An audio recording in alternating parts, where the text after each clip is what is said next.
செஸ்டரும் சிப்மங்கும் கட்டுக்குள் ஒரு திகில் இரவு.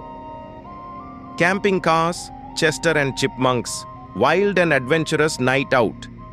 மஞ்சள் நிற சூரியன் மேற்கு வானில் மறைந்து ஆகாயத்தை ஆரஞ்சு மற்றும் சிவப்பு நிறங்களில் வரைந்தது.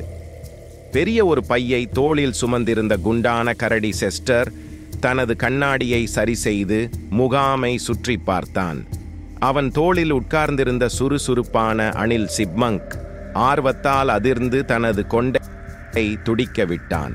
ஒரு பெரிய சாகசத்திற்கு தயாரா பெரிய பையனே என்று அவன் குரலில் கேட்டான்.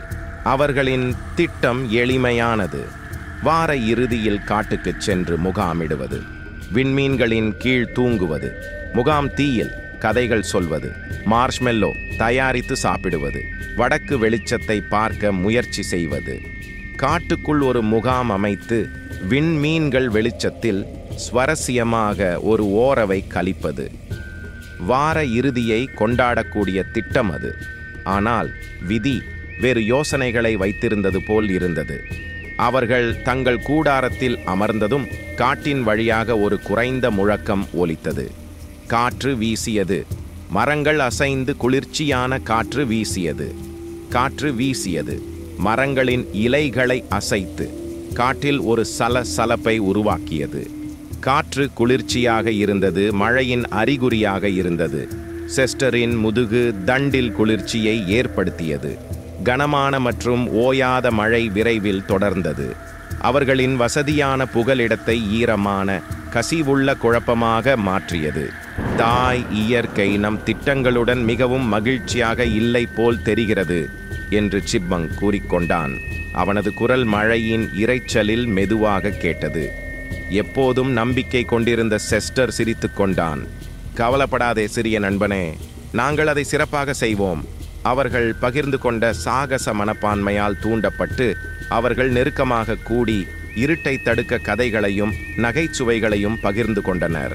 எப்பொழுதும் ஆர்வமிகு செஸ்டர் இலைகளிலிருந்து தற்காலிக மழைக்கோட்டுகள் தயாரித்தான். மேலும் தற்காலிக அடைக்கலத்தை உருவாக்க தனது கூடார கம்பங்களை பயன்படுத்தினான். அப்பொழுது புயல் வேகமாக வீசியது. திடீர் என்று டக் என்று ஒரு பயங்கர சத்தம் அவர்களை திடுக்கிட வைத்தது.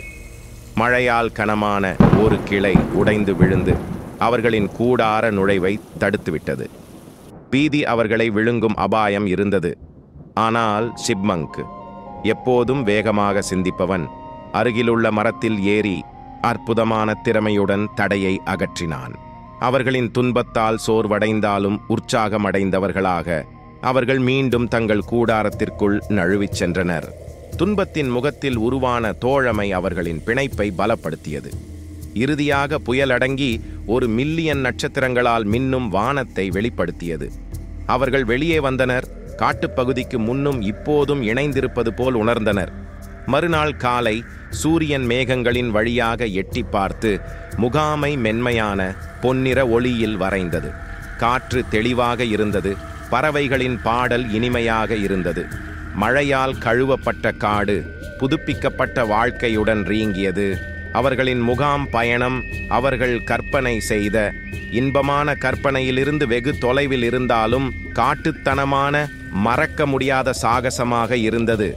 அவர்கள் சவால்களை எதிர்கொண்டனர். தடைகளை கடந்து முன்பு இருந்ததை விட வலுவாகவும் நெருக்கமாகவும் வெளிப்பட்டனர். அவர்கள் எந்த தடயமும் விடாமல் பொருட்களை எடுத்து கொண்டிருந்த போது முகாம் குழப்பம் பற்றிய நினைவுகள் அவர்களின் இதயங்களில் என்றென்றும் பதிந்திருக்கும் என்பதை அவர்கள் அறிந்திருந்தனர். அது அவர்களின் நட்புக்கும் எதிர்பாராத இடங்களிலும் கூட சாகசத்தை கண்டுபிடிக்கும் திறனுக்கும் ஒரு சான்று. ஒற்றுமையாக செயல்பட்டால் எந்த சூழ்நிலையிலும் வெற்றி பெற முடியும் என்பதை இந்த கதை நமக்கு உணர்த்துகிறது.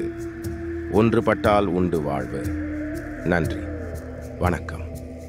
மீண்டும் சந்திப்போம்.